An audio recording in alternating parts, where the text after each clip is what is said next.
No início do ano de 2025, alguns dos jogadores mais conhecidos do futebol brasileiro fizeram um protesto contra o gramado sintético no futebol. Neymar, Memphis Depay, Lucas Moura e outros jogadores usaram as suas redes sociais para postar a mesma imagem que dizia: o futebol é natural, não sintético. O Brasil tem gramado sintético desde 2016. O que será que levou os jogadores após quase 10 anos fazerem esse protesto? E o que levou os demais clubes a aderirem a esse tipo de gramado? É isso que vamos descobrir neste documentário.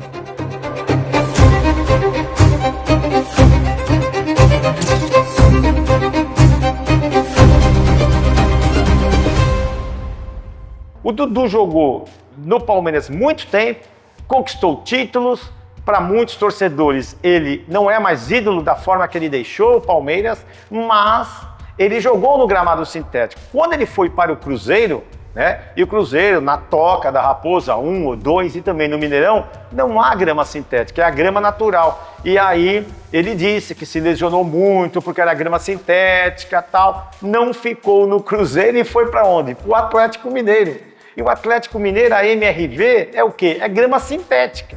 Então, há jogo de interesses, é politicagem total, né? Agora, há sim esse clubismo que envolve, né? É um salário maior que vai ganhar, é grama sintética, eu vou elogiar. Não é grama sintética, eu vou pro Cruzeiro, tô com salário bom, no caso do Dudu. Então também falta um pouco aí de sinceridade, transparência e, acima de tudo, caráter para o profissional do futebol. O gramado sintético, ele é uma opção que tem um custo menor, eu acho que para os clubes. Eu acho que o ponto é mais econômico e de manutenção. Hoje, muitos estádios, eles são multiuso, né? Eles não são só por jogos de futebol. E tem muita intensidade de jogos, então a gente tem jogo de base, jogo feminino, jogo do masculino. Então acaba que o gramado é uma opção melhor para essa rotina de jogos dentro de um estádio. Então assim, eu acho que é mais uma questão econômica e mais sustentável, né? Se você for pensar ecologicamente falando, um gramado natural, ele é muito caro e muito ecologicamente, não errado, mas ele é custoso para o mundo, assim. Então tem muito gasto de natureza, vamos assim dizer, de água, de irrigação, de pessoas para estar lá, então o consumo de aquelas coisas atuais hoje de pegada de carbono, então ele tem um custo alto sobre isso, basicamente. O que tem de evidência científica não confirma a queixa das pessoas. Eu não gosto de jogar, ok. Acontece mais lesão? Aí não. Aí vamos devagar com o santo, que a coisa não funciona bem desse jeito. Os estudos não levam nessa direção. Tá? Pelo contrário, mostram diferente disso. O papel da ciência é exorcizar fantasma. O futebol talvez seja um dos lugares, né, um dos palcos onde mais acontece idiosincrasias e crendices e lendas urbanas. Assim, o cara joga com a mesma camisa, com a mesma cueca, com o mesmo um negocinho preso no peito, com a caneleira com a foto do filho, entendeu? Assim, ele acha que aquilo vai levar à vitória, que ele ganhou 2 vezes usando aquela tornozeleira, então a caneleira aquilo vai se repetir ad eterno. Então, na verdade, a ciência, o papel dela é exorcizar fantasmas, é tirar do cenário o achismo e essa fragilidade que a informação mal construída, né, a lenda urbana, acaba ganhando força. Quanto mais você fala uma coisa, mais chance ela tem de virar verdade e de virar consenso. Às vezes não necessariamente verdade científica, mas consenso. Todo mundo vai achar que aquilo é verdade. São poucas as evidências que a gente consegue identificar especificamente com o futebol, né? Mas as que eu tenho conhecimento, mais priorizando 2, né, que eu tenho conhecimento aqui, tem um estudo de corte de 4 temporadas no futebol da MLS, que eles acompanham de 2013 a 2016, se tem alguma diferença em relação a, por exemplo, o tipo de lesão, né, que acontece se tu joga e treina no gramado sintético em comparação ao gramado natural, e não tem tanta diferença não entre os dois tipos de gramado. A única questão que se diferencia pensando na questão de mecanismo e fator de risco para lesão, não dá para a gente considerar como fator de risco, porque essa lesão ela é uma lesão que geralmente acontece por contato, então a gente às vezes não dá para dizer que esse é o motivo, mas estatisticamente a gente conseguiu identificar na leitura do estudo que a lesão de tornozelo, ela apresenta significância em comparação tu treinar e jogar no sintético em relação ao gramado natural. Então parece que no gramado sintético há mais lesões de tornozelo. E tem um outro estudo, uma revisão sistemática também recente, em que eles avaliaram a diferença dos tipos de gramado, né, gramado sintético, gramado natural, e basicamente é bem semelhante em relação aos tipos de lesão, como foi com esse estudo, apresentou o maior índice para lesão de tornozelo, só que o que é engraçado é que eles trazem uma comparação do próprio gramado sintético. Quando o gramado sintético ele tem, né, os cuidados de, por exemplo, às vezes é com borracha, às vezes não é, né? Então tem os tipos diferentes de gramado sintético. Mas quanto mais velho é o gramado sintético, menos cuidado tiver com ele, aí sim a gente vai conseguir observar diferenças em relação às lesões. Então a gente consegue observar um número maior para o gramado sintético que não é bem cuidado, que é mais velho, por exemplo. Então aqueles gramados que a gente vê, por exemplo, quando vai jogar um futebol das 7 às 8, que ele é muito utilizado, né? Tu não consegue realizar a manutenção contínua dele. Então esse gramado sim, ele expõe o atleta ao maior risco, né? E a gente consegue até observar isso na prática que acaba, querendo ou não, gerando um maior impacto assim para os atletas, visto que é um gramado que não tem tanto cuidado, então eles acabam sentindo um pouquinho mais, né? Tem um estudo mais recente, que é um estudo que saiu no The Lancet, que é uma revista muito importante, que fala que não tem um agravante. O que pode parecer é que tem um pouco mais de, nem tanto mais, mas se observa mais lesões em uns segmentos corporais, como o tornozelo, né, nos pés, do que, por exemplo, quadril e joelho. Então, acho que tem que olhar, mas foram vários, é uma revisão, né, uma revisão sistemática que eles falam, que são vários estudos que eles pegaram e analisaram, então não chegaram à conclusão de que tem mais lesão ou não. Existem algumas lesões que aparecem mais no gramado sintético do que no natural, mas no natural ainda tem mais lesões. Então, se você for falar em quadril e joelho, são mais lesões no natural do que no sintético. Mas se as evidências são tantas, por que o gramado sintético causa tanta polêmica com os jogadores? O que eles sentem? O jogo é afetado? Sobre a questão do jogo ali, se eles sentiram alguma dificuldade, tudo, a bola corre um pouco mais, né? O jogo fica um pouco mais rápido, né? Então eles sentiram um pouco de dificuldade nisso, né? Até se adaptar durante o jogo, teve muitos erros de passe ali, por causa do tempo da bola, tudo, né? A bola quica um pouco mais também. Então, igual no futebol costuma o pessoal falar que a bola fica um pouco mais viva, né? Ou seja, a bola fica toda hora pipocando, aí às vezes dificulta um pouco o domínio, o tempo ali. Se a bola é uma bola longa, bola aqui que vai um pouco mais rápido, é diferente da grama natural, né? Então tem essas poucas diferenças, né? Aí por isso, não sei se por a bola tá um pouco mais rápido, o jogo ficar mais corrido, eles tiveram muitas dores musculares, né? De ter que o desgaste físico ser maior. Aí não sei se isso tem alguma coisa a ver com a grama sintética ou pelo jogo ser um pouco mais rápido, né? E o desgaste muscular ser um pouco maior, né? Também lá no Rio Grande do Sul, na época do calor, no fim do ano faz muito calor, né? Então, como o campeonato já estava lá pro final, já estava bem próximo do fim do ano, estava muito quente naquele dia. Então, a grama sintética, por ter aquelas borrachinhas também, esquentava bastante, o pé pegava fogo, o pessoal falava, né? Como eu ficava um pouco mais parado, não sentia tanto isso, né, nos pés, né?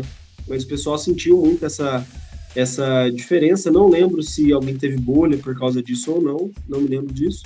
Mas sentiu bastante esse desgaste físico, né? Eu senti um pouco depois de dor, sim, principalmente na lateral do corpo, por causa das quedas, porque a grama sintética não é tão macia, tão fofa igual uma grama natural, né?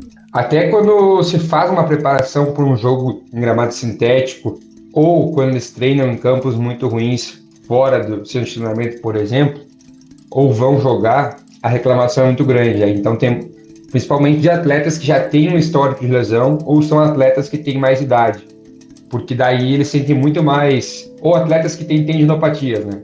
Então o desconforto é muito maior, então a recuperação se torna mais lenta. As dores, principalmente em tendão de Aquiles, tornozelo, o tendão patelar no joelho ali, então eles sentem muito mais dor pós a exposição a esses tipos de gramados, porque o impacto, querendo ou não, é muito maior, é muito mais desgastante em relação ao gramado bom, gramado natural, que daí a recuperação é muito melhor. Então se tem muito esses relatos. Então, às vezes, quando tu já vai jogar em gramados, eles já conhecem, eles dizem, já vou ter que ir para lá, já sei que eu vou estar com dor. Ou vai para um centro de treinamento que sabe que é ruim, hoje eu vou dar uma segurada porque eu sei que aqui meu tendão dá uma chorada. Então, eles mesmos já se conhecem, já sabem quando é bom, quando não é bom. Será que os jogadores podem ser ajudados de alguma forma? Os treinos devem ser diferentes durante as semanas que antecedem os jogos? Não e sim. O treino não vai mudar. É óbvio que se você treina no sintético e joga no sintético, a chance de você estar mais adaptado é alta. Eu não lembro se é nesse estudo ou em outro, mas que se fala que 6 jogos, 6 treinos é o ideal para você se adaptar àquela condição do gramado. Então, o importante é ter treino no gramado sintético, ter jogos. Se faz essa logística quando são jogos, às vezes, mais decisivos, assim, digamos assim. Por exemplo, vai jogar um mata-mata, enfim, jogos decisivos. Aí sim, geralmente, na semana que antecede o jogo, né, se tenta realizar um treinamento em gramado sintético para acostumar, como tu falou, com o kick da bola, com essa imprevisibilidade que pode gerar. E muitas das vezes, a supervisão, os coordenadores, eles visitam antes o local para ver se assemelha também como é o gramado daquele outro do estádio da equipe que vai jogar, né? Porque às vezes, como o sintético tem diferença, então não teria lógica ir para um outro gramado sintético que seja totalmente diferente, que não consiga se assemelhar, que possa atrapalhar, né, o desempenho no treino. Você não treina o atleta para trabalhar dentro de um limite específico. Você está sempre tentando passar desse limite, porque se o jogo exigir um pouco mais do que você está acostumado a treinar, o cara tem que estar preparado. Se isso não acontecer, vem a lesão. Né? Vem a saída, o desconforto do atleta e a saída dele precocemente da partida. Então a gente treina o atleta para lidar com esses cenários, né? Seja um ambiente muito quente, seja um ambiente muito frio, seja um grama sintético ou grama natural, altitude, a nível do mar. A gente já faz isso naturalmente, faz parte do escopo de trabalho de qualquer equipe, comissão técnica de futebol, planejar estrategicamente para aquela situação que vai enfrentar. Se a gente estiver falando de campos de grama natural ruins, qualquer coisa diferente disso vale a pena, né? Então, se a gente está comparando um campo bom natural e um campo bom sintético, eu vou optar pelo de grama natural por conta de toda a tecnologia que está sendo desenvolvida para jogar nesse ambiente, que é o caso, por exemplo, do material esportivo, chuteira e tal. É evidente que a Nike, que a Puma, que a Mizuno, todos os outros fabricantes estudam muito mais formato de trava, distribuição de carga para grama natural, porque são em maior quantidade os campos assim, do que são os de grama sintética, né? Na medida em que isso se normatize ou se normalize, passe a ser comum nos ambientes, as empresas de tecnologia de calçado esportivo vão avançar para tecnologias e plataformas mais ajustadas para esse ambiente. Ou seja, se o campo é ruim, aí pode ser de qualquer material que ele vai ser mais suscetível a causar problema para o atleta. Tem alguns clubes que às vezes vão jogar em alguns estádios, e dependendo do estádio, a grama não está ali muito boa, né? É totalmente adequada para um bom jogo de futebol, para se trocar os passes ali, criar as jogadas, e às vezes o gramado ele ou está soltando um pouco, ou ele está mesmo um pouco em algumas áreas como diz o futebol, um pouco careca, né? Sem faltando ali um pouco de grama ali. O Maracanã, por um bom tempo, passou ali por isso, né? Tendo a dificuldade do gramado, por se ter também jogos consecutivos, né? Fluminense, Flamengo jogando direto no Maracanã, e isso prejudicando um pouco o gramado, né? Quando às vezes o Vasco também não jogava lá, né? Então isso ia prejudicando um pouco essa grama natural. Se a grama natural não tiver um cuidado muito bom, é bem provável que terão alguns pontos do campo onde isso vai acontecer, né? Um campo natural tem as suas vantagens. Por ele ser um organismo vivo e ele fazer fotossíntese e tal, você molha, a grama fica mais tempo umidificada, exatamente por causa desse fluxo de energia que rola na grama natural, que não tem na sintética.